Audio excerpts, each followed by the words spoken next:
श्री राम भक्त श्री हनुमान ಹುಟ್ಟಿದ ನಾಡು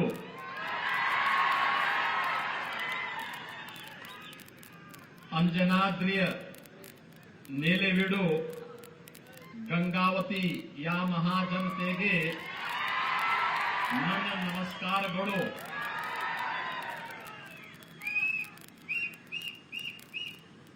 मंच पर उपस्थित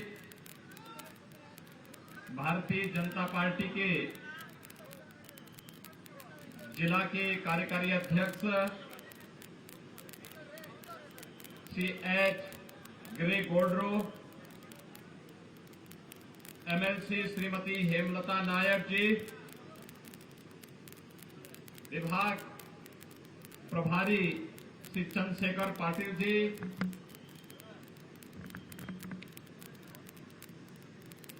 मंडल अध्यक्ष गंगावती शहर श्री काशीनाथ चित्रकर जी, जिला महामंत्री श्री रमेश नाडीगर जी,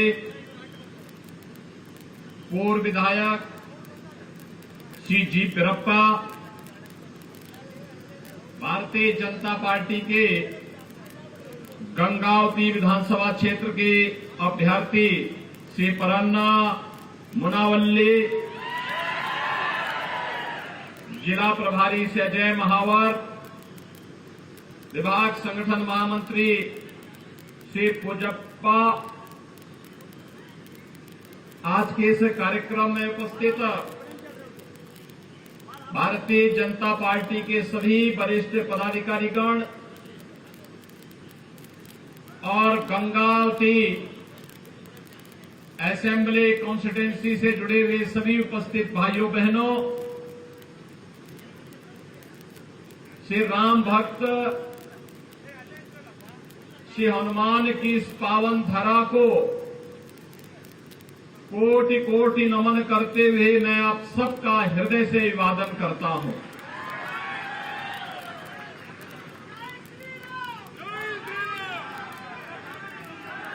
भाइयों बहनों,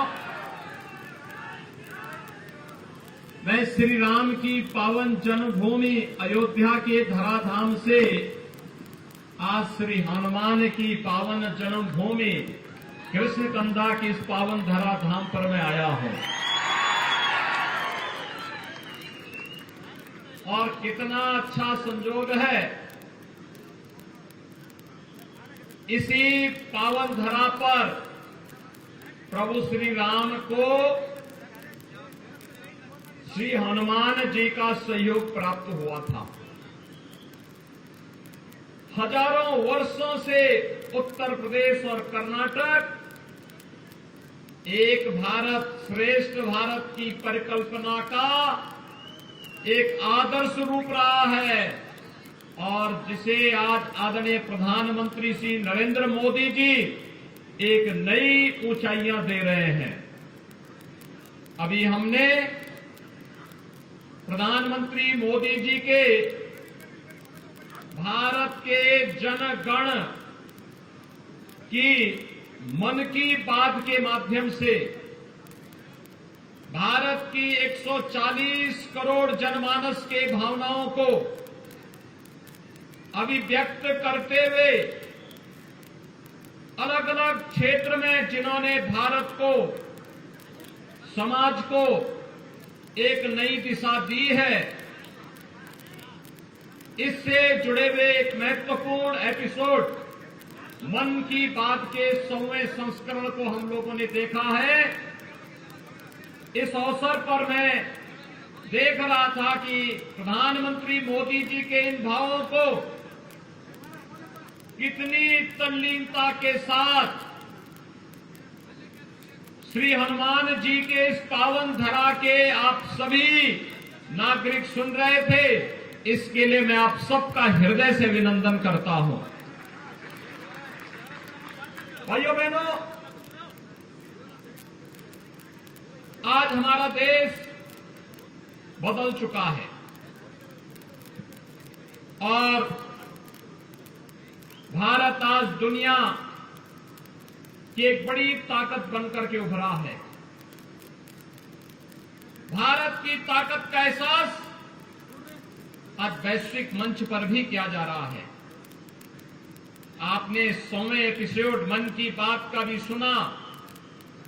यूनेस्को की ओर से भी प्रधानमंत्री जी का अभिनंदन किया गया कि लगातार 100 एपिसोड किसी देश के राष्ट्राध्यक्ष के द्वारा देश की जनगण को समर्पित उनके मन की बात को अपने मुख से दुनिया के सामने प्रस्तुत करने का एक अद्भुत कार्य हुआ है और यूनेस्को ने इसके लिए आदरणीय प्रधानमंत्री जी का अभिनंदन किया है। भाइयों बहनों, ये भारत की वैश्विक ताकत का एहसास है। कौन सा ऐसा क्षेत्र है जिसमें आज भारत अपनी ताकत का एहसास न करा रहा हो? जीवन के हर क्षेत्र में आज भारत की ताकत को दुनिया मान रही है। दुनिया में जहां कहीं संकट आता है, आज दुनिया भारत की ओर देखती है, प्रधानमंत्री मोदी जी की ओर देखती है। प्रधानमंत्री मोदी जी के नेतृत्व में भारत आज वैश्विक ताकत बनकर के उभरा है। G20 के देशों की अध्यक्षता प्रधानमंत्री मोदी जी के नेतृत्व में भारत को प्राप्त होना इसका उदाहरण है। कोरोना जैसी महामारी के दौरान भारत के नागरिकों को जिस संवेदनशील तरीके से प्रधानमंत्री मोदी जी ने नेतृत्व दिया, उनके फ्री टेस्ट, फ्री में उपचार, फ्री में वैक्सीन और फ्री में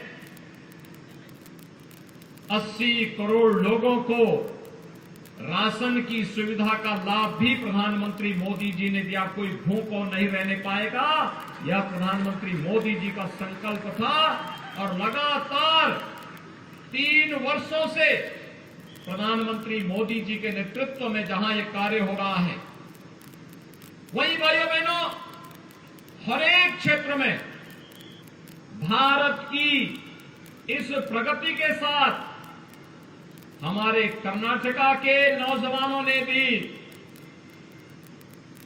कर्नाटक को आईटी स्किल के एक हब के रूप में विकसित करके बेंगलुरु को दुनिया के आईटी हब का एक महत्वपूर्ण केंद्र के रूप में विकसित किया है।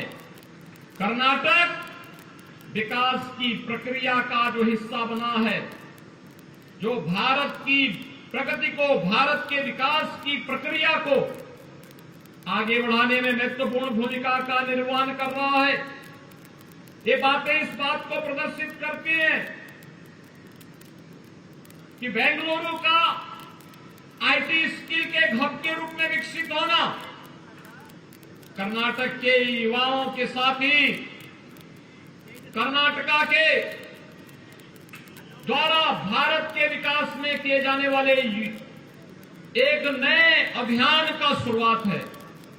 और इसके लिए यह सब इस बात को प्रदर्शित करता है कि जब हम विकास की बात करते हैं, तक्षशिला नालंदा की बात होती है, लेकिन बेंगलुरु कर्नाटका का आज आधुनिक आईटी स्किल का एक नया हब बनकर के उभरा है। इसके लिए कर्नाटक के युवाओं का भी मैं हृदय से अभिनंदन करता हूं। भाइयों बहनों, आज भारत हर एक क्षेत्र में आगे बढ़ रहा है। भारत के युवाओं के लिए भारत में प्रधानमंत्री मोदी जी के नेतृत्व में जिस प्रकार की प्रगति के कार्यक्रम आगे बढ़े हैं, एक समय आपने देखा होगा जब कांग्रेस या जेडीएस की इस गवर्नमेंट कर्नाटका के अंदर थी, तब तुष्टीकरण की राजनीति चलती थी। तुष्टीकरण की राजनीति ने कर्नाटका जैसे राज्यों को दंगों की आग में झोंकने का कार्य किया था। लेकिन आज जीवन का कोई क्षेत्र ऐसा नहीं जहां पर तुष्टीकरण नहीं, जीवन के प्रत्येक क्षेत्र में बिना भेदभाव के सशक्तिकरण के एक नए युग का सूत्रपात होता है।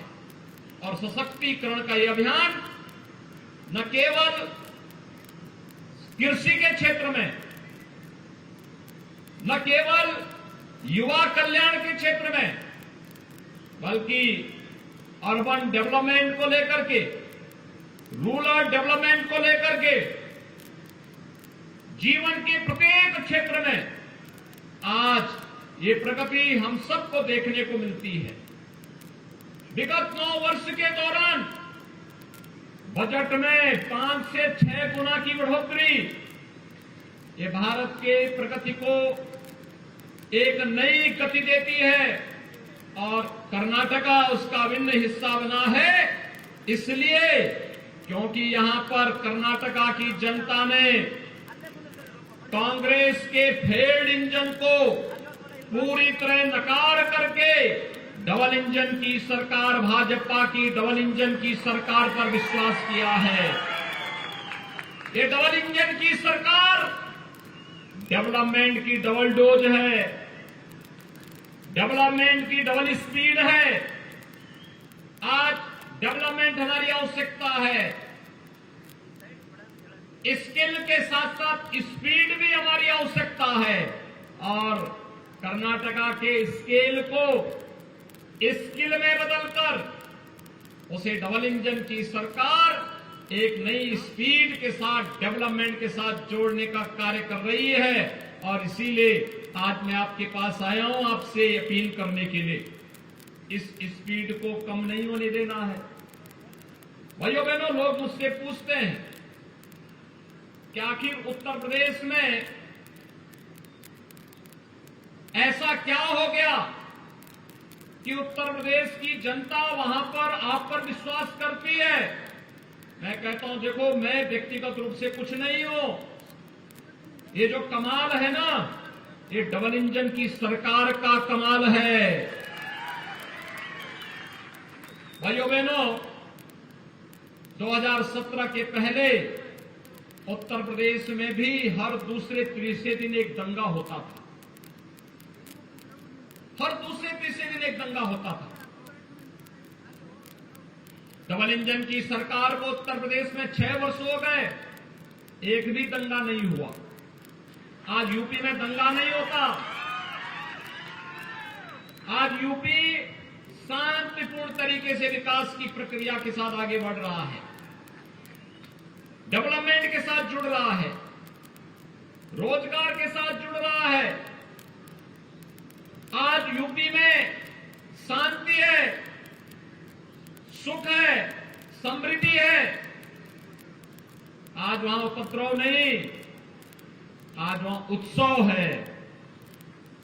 और उत्सव के लिए डबल इंजन की सरकार का डबल स्पीड, प्रधानमंत्री मोदी जी का मार्गदर्शन, इन सब को लेकर के जब हम आगे बढ़े हैं तो आज यूपी में सफलता प्राप्त हुई है, यूपी आगे बढ़ रहा है। और मैं आप सबका यही आह्वान करने के लिए आया हूं कि जब जीवन के हर क्षेत्र में हम आगे बढ़ रहे हैं, कौन सा ऐसा सेक्टर है जहां 9 वर्ष में कार्य न हुआ हो? हाईवे, रेलवे, एयरपोर्ट, हर घर नल की योजना, हर घर जल पहुंचाने की योजना, स्मार्ट सिटी मिशन के अंतर्गत स्वच्छ और सुंदर शहर, सेफ सिटी के रूप में हमारे शहरों का विकास होना, और आईआईटी और आईआईएम और एम्स जैसे संस्थानों का विकास होना, ये नए भारत की नई तस्वीर को कहती है। ये कांग्रेस का फेल्ड इंजन नहीं है जो केवल योजना बनाता है। ये डबल इंजन सरकार कांग्रेस की तर्ज पर नहीं, कांग्रेस के समय केवल पंचवर्षीय योजनाएं बनती थी, योजना बनती थी 5 वर्ष में, अगले 5 वर्ष में फिर उसको स्वीकृति मिलने में लग जाते थे। अगले 5 वर्ष अगर सरकार रही तो कुछ पैसा दे दिया और फिर असमय योजना दम तोड़ देती थी, योजना कभी पूरी नहीं होती थी। लेकिन डबल इंजन की भारत भाजपा की सरकार जिस योजना की घोषणा करती है उस योजना पे धन भी आवंटित करती है, उसका शिलान्यास भी करती है और उसका उद्घाटन भी करती है। यह डबल इंजन की सरकार की ताकत है। भाइयों बहनों, हम बोलते नहीं, हम करने में विश्वास करते हैं। और इसीलिए देश के अंदर एक बात लोगों की जुबान पर आ गई है कि मोदी है तो मुमकिन है। लोग इस बात को मानते हैं ना, मोदी है तो मुमकिन है। कौन सा ऐसा कार्य है जो आज के दिन पर भारत न कर सकता हो, कर्नाटका का युवा न कर सकता हो, कर्नाटका का हमारा अन्नदाता किसान न कर सकता हो? कर्नाटक ने भी करके दिखाया। कर्नाटका ने जो कांग्रेस, पीएफआई जैसे संगठनों का तुष्टीकरण करती थी, उनको बचाने का कार्य करती थी, उन पर दायर मुकदमों को वापस लेने का प्रयास करती थी, उस पीएफआई को बैन करने का कार्य डबल इंजन की सरकार ने किया है। भाइयों बहनों, किसी भी ऐसे संगठन को जो भारत के खिलाफ किसी भी प्रकार के उपद्रव को भड़काता हो, दंगों को भड़काता हो, भारत विरोधी गतिविधियों में संलिप्त हो, उसको बैन किया ही जाना चाहिए। और यह कार्य डबल इंजन की भाजपा की सरकार ने किया है। आज उसका परिणाम है, कर्नाटक विकास की प्रक्रिया के साथ तेजी के साथ जुड़ा है। अन्नदाता किसान आज सम्मान के साथ सिर उठा करके चल सकता है, क्योंकि प्रधानमंत्री मोदी जी ने अन्नदाता किसान के लिए प्रधानमंत्री किसान सम्मान निधि दी है। हमारा युवा पहले रोजगार के लिए भटकता था, आज देश के युवाओं को प्रधानमंत्री मोदी जी ने राष्ट्रीय शिक्षा नीति दी, नेशनल एजुकेशन पॉलिसी, हमारे युवाओं के टैलेंट को टेक्नोलॉजी के साथ जोड़ करके उन्हें अच्छी ट्रेनिंग और स्किल डेवलपमेंट के साथ जोड़ करके उसके रोजगार के साथ भी जोड़ने का कार्य किया है। आज कौन से ऐसा सेक्टर है जहां भारत आगे न बढ़ रहा हो? और भाइयों बहनों, कर्नाटका ने भी भारत के विकास के लिए अपनी एक बड़ी प्रक्रिया को डबल इंजन की सरकार के साथ मिलकर के आगे बढ़ाया है। और इसीलिए आज मैं आपके पास आया हूं भाइयों बहनों कि कर्नाटका जब विकास की प्रक्रिया के साथ तेजी के साथ आगे बढ़ा है, तो कर्नाटका का तो सानिध्य हमेशा से भारत के साथ रहा है, हमेशा से रहा है, आज से नहीं। याद करिए, जब प्रभु श्री राम वन में भटक रहे थे, माता सीता की खोज के लिए दर दर की ठोकरें खा रहे थे, तब इसी कृष्णकंदा क्षेत्र में हनुमान जी ने उनके सहयोग के लिए आगे आकर के यहीं पर उन्होंने, भाइयों बहनों, यही वो क्षेत्र है जहां पर सुग्रीव के साथ भगवान राम की मैत्री के संबंध को जोड़ने का काम किया था। भगवान राम और सुग्रीव की मैत्री के सेतु हैं हनुमान जी, आंजनेय, बजरंगबली हनुमान। ये सेतु का काम कर रहे हैं उत्तर और दक्षिण को जोड़ने के लिए, उत्तर प्रदेश और कर्नाटका को जोड़ने के लिए, अयोध्या और कृष्णकंधा को जोड़ने के लिए ये सेतु है। और उन्होंने जोड़ने का जो कार्य किया है, उसी सेतु का स्मरण कराने के लिए मैं आपके पास आया हूं एक बार फिर से। भाइयों बहनों, मैंने अपने जीवन का लंबा समय संत परंपरा के साथ रह करके उनके सानिध्य में अपने को आगे बढ़ाया है। उनका आशीर्वाद सदैव मेरे साथ रहा है। कर्नाटका की परंपरा पूज्य संतों के आशीर्वाद से आगे बढ़ी है। कर्नाटका की परंपरा सदैव से विकास की पक्षधर रही है। कौन नहीं जानता है कर्नाटक के अंदर विजयनगर साम्राज्य के द्वारा विकास की प्रक्रिया को जिस ओजस्वी तरीके से आगे बढ़ाया गया था, जिस तरीके से आगे बढ़ाया गया था, वो आज भी कोई भारत का कोई व्यक्ति उसके प्रति हमेशा कृतज्ञता ज्ञापित करता है। और इसीलिए आज मैं आपको स्मरण कराने के लिए आया हूं कि भाइयों बहनों, 2024 में जब अयोध्या में मर्यादा पुरुषोत्तम भगवान श्री राम के भव्य मंदिर के निर्माण का कार्य पूरा होगा, तब अपने कर्नाटका के और खासतौर पर कृष्णकंदा और उसके आसपास के क्षेत्र के आप सभी भाइयों को आमंत्रण देने के लिए भी मैं आपके पास आया हूं।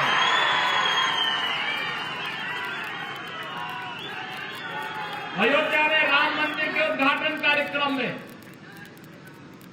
आप सबकी उपस्थिति हो। मैं अयोध्या में प्रभु राम के सेवक के रूप में आप सबके सम्मान के लिए उत्सुक रहूंगा, क्योंकि एक अवसर होगा हमारे लिए। 500 वर्षों से जिस कार्य को विदेशी ताकतों ने रोका था, आजादी के बाद अयोध्या में प्रभु राम के भव्य मंदिर निर्माण के मार्ग में जो कांग्रेस हमेशा रोड़े अटकाती थी, आज प्रधानमंत्री मोदी जी के सानिध्य में पूज्य संतों के आशीर्वाद से अयोध्या में भगवान राम का भव्य मंदिर का निर्माण का कार्य पूरा होने जा रहा है और रामलला अपने स्वयं के मंदिर में विराजमान होंगे। भाइयों बहनों, एक अद्भुत संजोग होगा और इस अवसर पर जैसे पूज्य संतों का सानिध्य मुझे प्राप्त हुआ है, मैं कर्नाटक के पूज्य संतों से अपील करूंगा, वह डबल इंजन की सरकार को और राम को उनके स्वयं के मंदिर में विराजमान कराने वाली डबल इंजन की सरकार को कर्नाटका के अंदर भी अपना आशीर्वाद प्रदान करें, क्योंकि हम लोग तुष्टीकरण नहीं, समाज का सशक्तिकरण पर विश्वास करते हैं। हम तुष्टीकरण नहीं, हम तो सामाजिक समता पर विश्वास करते हैं। आपने देखा होगा, ये वही क्षेत्र है जहां राम और हनुमान मिले थे और जहां माता सबरी के जूठे बेर भी भगवान राम ने खाए थे। माता सबरी का संबंध भी इसी धरती से है। ये समता की भूमि है, सशक्तिकरण की भूमि है, राष्ट्र उन्नयन की भूमि है और राष्ट्र को जोड़ने की भूमि है। एक भारत श्रेष्ठ भारत की परिकल्पना को आगे बढ़ाने की भूमि है और जिससे डबल इंजन की सरकार को पूज्य संतों का, आप सभी नागरिकों का आशीर्वाद प्राप्त हो। इस दृष्टि से मैं आज के इस अवसर पर कर्नाटका गवर्नमेंट को इस बात के लिए धन्यवाद दूंगा कि कर्नाटक की गवर्नमेंट ने इस क्षेत्र के विकास के लिए 120 करोड़ रुपए यहां पर तमाम धार्मिक कार्यक्रमों को आगे बढ़ाने के लिए उपलब्ध करवाए हैं। और अभी हाल ही में भारत सरकार ने गंगावती से अयोध्या को जोड़ने के लिए एक स्पेशल ट्रेन चलाने की भी घोषणा की है। मुझे तो लगता है कि आपने अभी से तैयारी कर ली है अयोध्या पहुंचने की। आप अयोध्या आएंगे, मुझे प्रसन्नता होगी। अयोध्या में भगवान राम के भव्य मंदिर को भी देखिए, प्रभु राम का भी दर्शन करिए और वहां पर भी हनुमान जी का एक भव्य मंदिर है, हनुमानगढ़ी के रूप में है। अयोध्या में पूरा भव्य मंदिर है। आप आएंगे, हमें बहुत अच्छा लगेगा। मैं आपके स्वागत के लिए उत्सुक रहूंगा। इस विश्वास के साथ मैं आज आप सबसे अपील करता हूं कि भाइयों बहनों, भारतीय जनता पार्टी ने गंगावती से श्री परन्ना मुनावली को अपना अभ्यर्थी बनाकर के आपकी सेवा के लिए समर्पित किया। आप सभी भारतीय जनता पार्टी के सुयोग्य प्रत्याशी को कमल चुनाव चिन्ह पर विजयी बनाकर के कर्नाटका असेंबली में भेजिए। सभी सहमत हैं? सभी विजयी बनाएंगे? सभी लोग सहमत हैं? तो मेरे साथ दोनों हाथ ला करके बोलेंगे, दोनों हाथ ला करके भारत माता की, भारत माता की, भारत माता की।